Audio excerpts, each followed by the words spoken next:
இதற்குத்தானே ஆசைப்பட்டாய் பாலகுமாரி, ஏ ராஜகுமாரி, ஏ ரத்னகுமாரி. ஆமாங்க, இதுக்கு தாங்க நான் ஆசைப்பட்டேன்.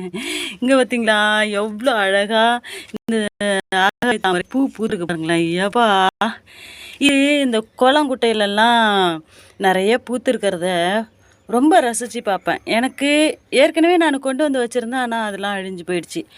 அதுவும் இல்லாமல் சரியாக பராமரிக்கலைன்னு வைங்களேன்.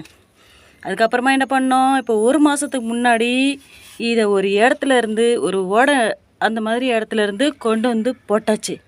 போட்டதுக்கப்புறமா பூவை பாருங்களேன், எவ்வளோ ஒரு அழகு. ஒன்றுமே இல்லை, சின்ன டப்பாவில் இது அப்படியே அந்த கொண்டு வந்திருந்ததை அப்படியே தூக்கி போட்டிருந்தோம். இதில் ஒரு 4-5 செடி கூட இருக்காது. அதிலேருந்து நிறைய கிளை வந்திருக்கு. இதுக்கு தண்ணி மட்டும் போதும். சில நேரம் கொஞ்சமாக மண் கூட போட்டு வைக்கலாம். பூக்கள் நிறைய அழகாக பூக்கும் பாருங்களேன். ஆகாயத்தாமரை, வெங்காயத்தாமரைன்னு சொல்லுவாங்க இது. ஆனால் குட்டி குட்டியாக அழகாக பூ பூத்துருக்கு. நான் காலையில் வந்து பார்க்குற செடிக்கெலாம் தண்ணி விட்டு போகலாம் அப்படின்ட்டு வந்து பார்க்கும்போது தான் தெரியுது அழகாக பூத்துருச்சு. அப்படியே ஒரு சின்ன ஷாக் எனக்கு. எப்போவுமே ஒவ்வொரு பூவும் பார்க்கும்போது ரொம்ப எக்ஸைட்மெண்ட்டாக இருக்கும் எனக்கு. ஏன்னா நம்ம ஆசைப்பட்டு வளர்க்குறோம், சந்தோஷமாக நம்ம பார்த்து ரசிக்கணும்ல, அதுதான்.